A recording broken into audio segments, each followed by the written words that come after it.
तो सेंट्री को सुपरमैन की कॉपी कहा जाता है क्योंकि सेंट्री को सुपरमैन के इंस्पिरेशन से ही बनाया गया था। यहाँ पर सेंट्री मार्वल यूनिवर्स का एक मोस्ट पावरफुल सुपर हीरो है। वह मैन ऑफ स्टील यानी सुपरमैन डीसी यूनिवर्स का मोस्ट पावरफुल सुपर हीरो है। और मार्वल यूनिवर्स से एक और कैरेक्टर बिलोंग करता है जिसका नाम थॉर है, जो कि अभी काफी पावरफुल है। तो इसलिए आज इस वीडियो में हम इन तीनों कैरेक्टर्स के बीच में एक फाइट कंपेरिजन करने वाले हैं, जिससे हमें जानेंगे कि आखिर में कौन ज्यादा पावरफुल है या फिर कौन किसको हरा पाएगा। तो सबसे पहले बात कर लेते हैं सेंट्री वर्सेस थॉर की। अगर सेंट्री की बात करें तो इसका रियल नाम रॉबर्ट बॉब रेनोल्ड होता है, जो एक दिन एक लैब में पहुंच जाता है जहाँ पर बॉब एक गोल्डन सेंट्री सीरम को पी जाता है, जिसके बाद इसके अंदर सेंट्री की पावर्स आ जाती हैं। इसके बाद ये काफी ज्यादा पावरफुल हो जाता है क्योंकि इसके अंदर 1 मिलियन एक्सप्लोजन सन की पावर्स आ जाती हैं। इसके बाद ये बनता है सेंट्री। तो अगर सेंट्री की पावर्स की बात करें, super human strength, durability, speed, stamina, reflexes, sentry telepathy telekinesis कर सकता है या मैटर को मैनिपुलेट कर सकता है। लेकिन सेंट्री की एक और पर्सनालिटी है जिसका नाम है द वाइड, जो कि सेंट्री की एक बैड पर्सनालिटी है। सेंट्री कॉमिक में गॉड ऑफ एरिस को 20 से चीर दिया था। ये वर्ल्ड वार हल्क एक इवेंट में हल्क के गुस्से को शांत कर पाया था, जहाँ पर था कि कई सुपर हीरोज थे जैसे कि आयरन मैन, डॉक्टर स्ट्रेंज, जो कि ये सभी कैरेक्टर्स मिलकर भी हल्क का कुछ भी नहीं बिगाड़ पाए थे। सेंट्री काफी ज्यादा ड्यूरेबल है क्योंकि कॉमिक में थोर के एक पावरफुल म्यूलर के अटैक से भी सेंट्री को कुछ भी नहीं हुआ था।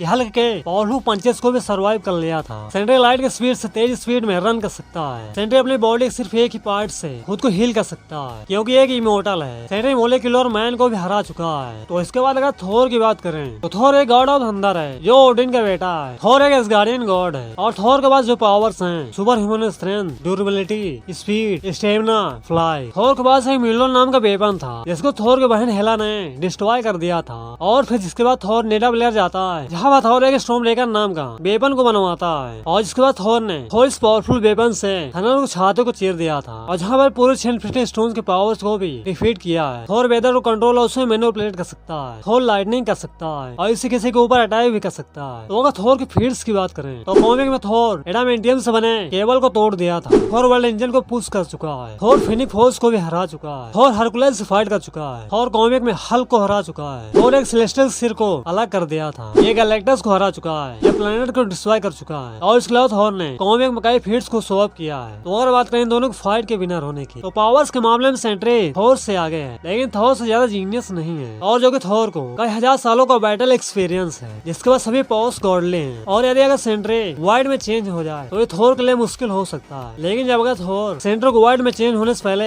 खत्म कर दे, यहाँ पर थोर जीत सकता है। तो इसके बाद अगर बात करें सेंट्री वर्सेस सुपरमैन की, तो जैसे कि हमने सेंट्री की पावर्स एंड एबिलिटी को जान लिया है, तो यहाँ पर हम सिर्फ सुपरमैन की ही बात करेंगे। तो सुपरमैन एक क्रिप्टोनियन है जो क्रिप्टोन प्लेनेट से बिलोंग करता है, क्योंकि जब सुपरमैन का क्रिप्टोन प्लेनेट डिस्ट्रॉय हुआ था, इसके बाद सुपरमैन के पिता इसको अर्थ पर भेज दिए थे। इसके बाद सुपरमैन अर्थ पर ही बड़ा होता है। सुपरमैन की पावर्स की बात करें, super human strength, durability, speed, stamina, heat vision, fly. तो इसके बाद इन दोनों में क्लियर विनर की बात करें तो जब इन दोनों कैरेक्टर्स में फाइट होगा तो ये दोनों एक दूसरे को बराबरी की टक्कर देंगे। और सुपरमैन की हीट विजन बहुत पावरफुल है, लेकिन सेंट्री की एनर्जी मैनिपुलेशन कॉस्मिक लेवल की है। दोनों की अगर वीकनेस की बात करें तो सुपरमैन की वीकनेस है क्रिप्टोनाइट, वही सेंट्री की सबसे बड़ी वीकनेस है द वाइड, जो सेंट्री कंट्रोल में नहीं होता, जो कि वाइड के आगे सुपरमैन नहीं टिक सकता।